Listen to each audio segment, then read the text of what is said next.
Scotty Braun, AJ Przynski, Adam Jones, Eric Kratz, and Max Muncy joining us from Cleveland. How you doing, Max?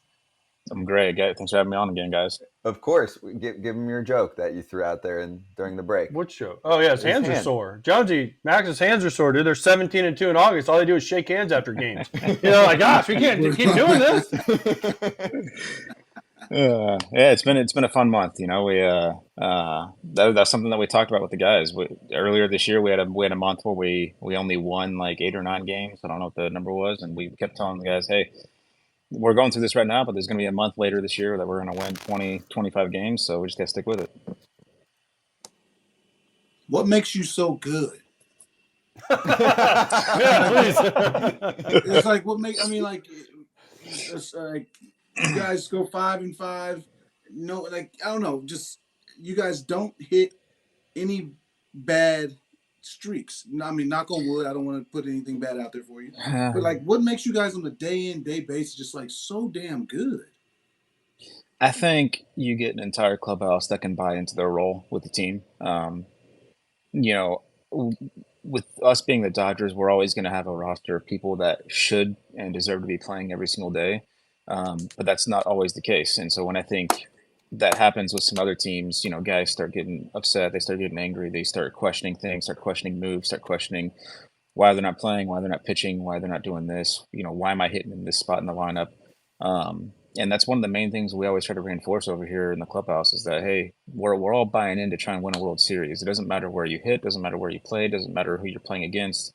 Whether you're only playing against righties, whether you only play against lefties, whether you play against both, whether you're hitting ninth, hitting first, it doesn't matter. And I think we just try to reinforce every single day that the whole goal is just win. And it doesn't matter, obviously it helps that we really only have, one position player under the age of 30. We have a lot of guys that know what's going on out there. We have, a lot of experience and, a lot of guys who just want to win. And so it's just, I think when you get an entire clubhouse that buys into that mentality, it becomes contagious, and that's just something that we've always done.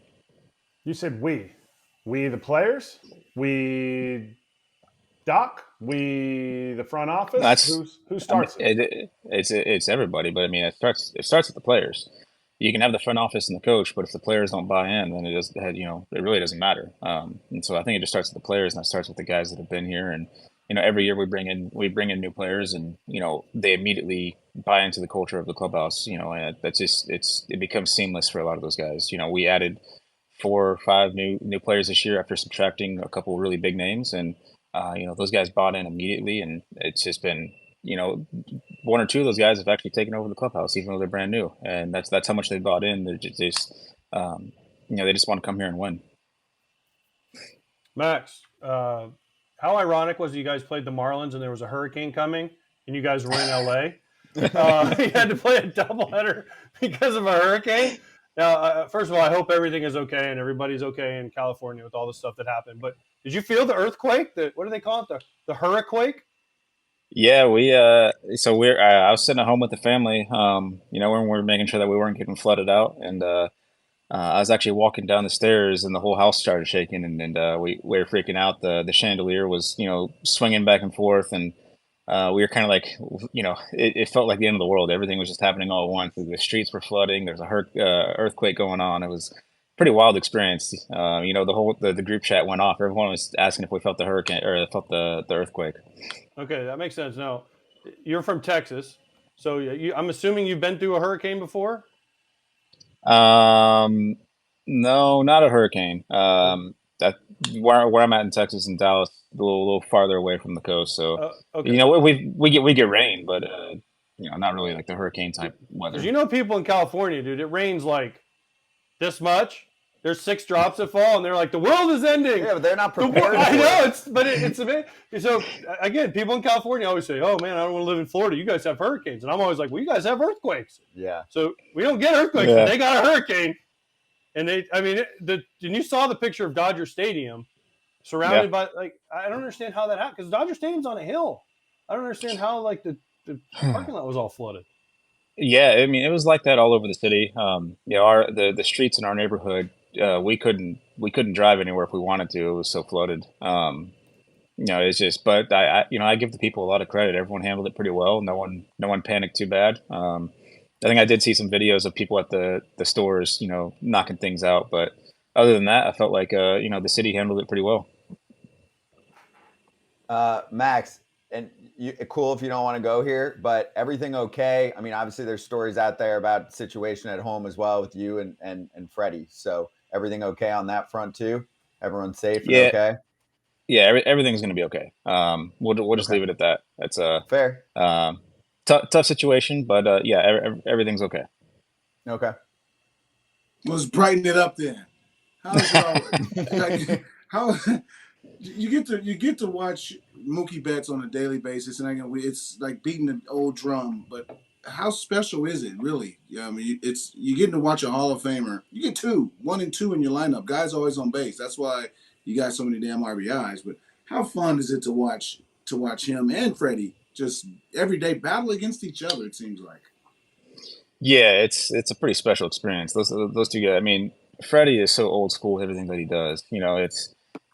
You're gonna play every single day with Freddie. He doesn't care if you're sick, banged up, dealing with something. You're gonna be in the lineup. That's Freddie's rule, and I think it's really changed. It's changed a lot of the culture over here for sure.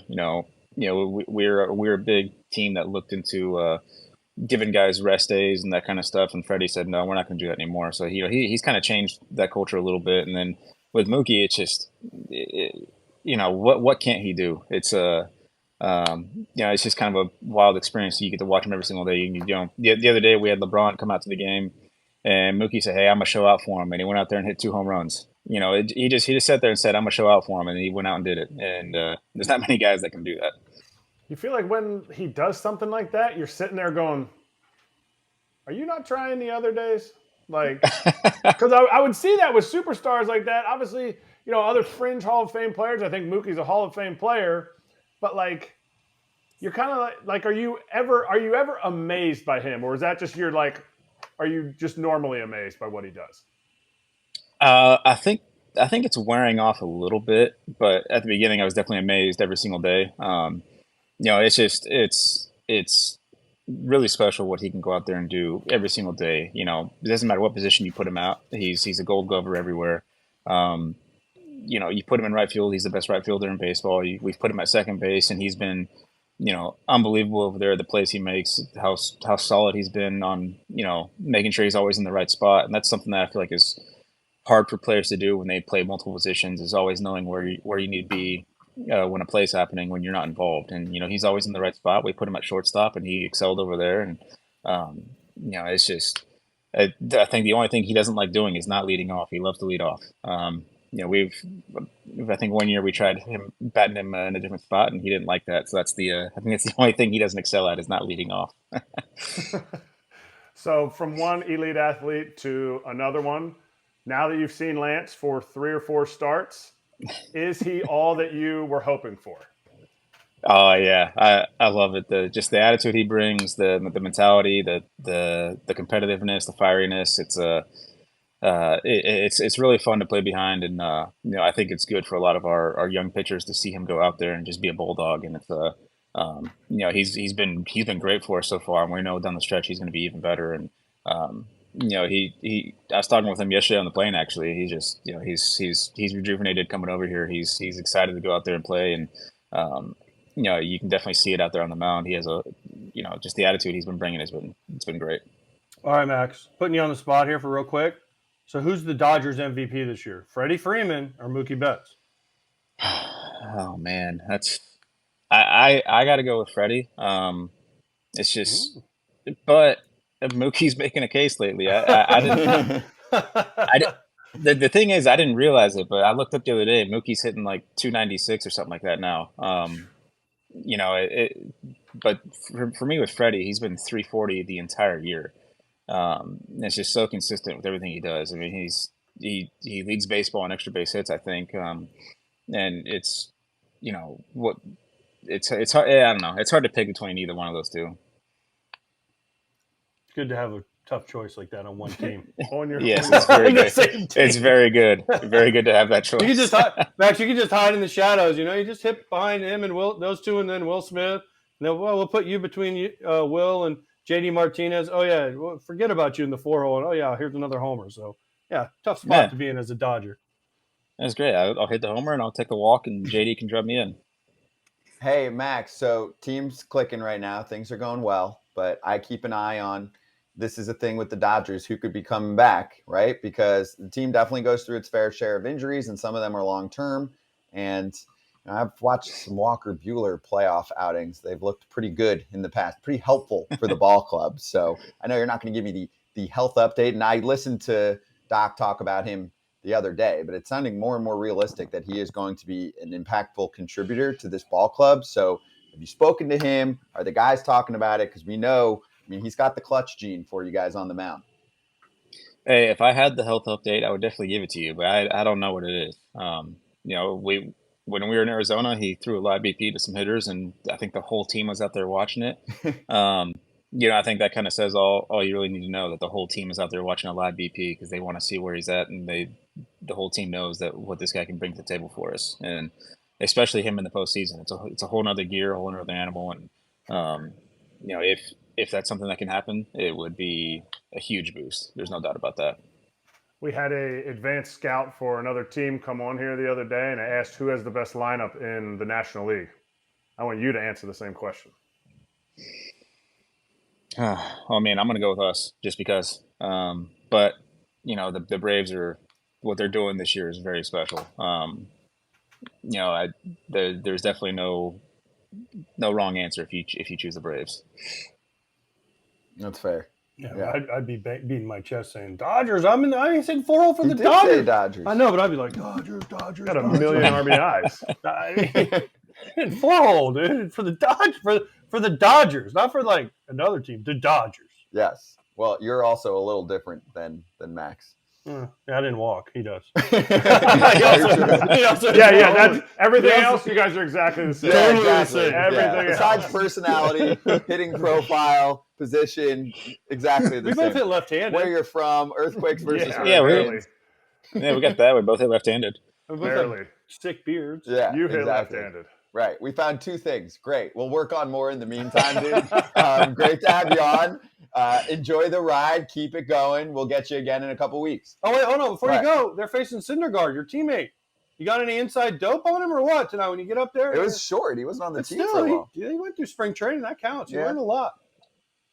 I don't know if I want to give that away as a scouting report. Did you hit a homer in live BP against him? Did I? Yeah. No, but actually the first live BP of the year in spring training, I faced him, and or our first sim game when we actually had a defense out there, and that was my first shift beater with the new shift rules. Oh, sorry about it. Ah. That is history, though. Uh-huh. Mm-hmm. That's when you're like, ooh, I think I'm going to like this new Never rule. forget your first one. Never forget Yeah, it was your great. first. I was running down the first baseline shouting, "Yeah, there's no shift anymore." I love that. Max. Yeah, those spring training sim games get a little wild sometimes. We need to mic some people up for those spring sim games, I think. Max, good stuff, dude. Appreciate the time. We'll get you again soon, all right? All right, sounds good. Thanks, guys.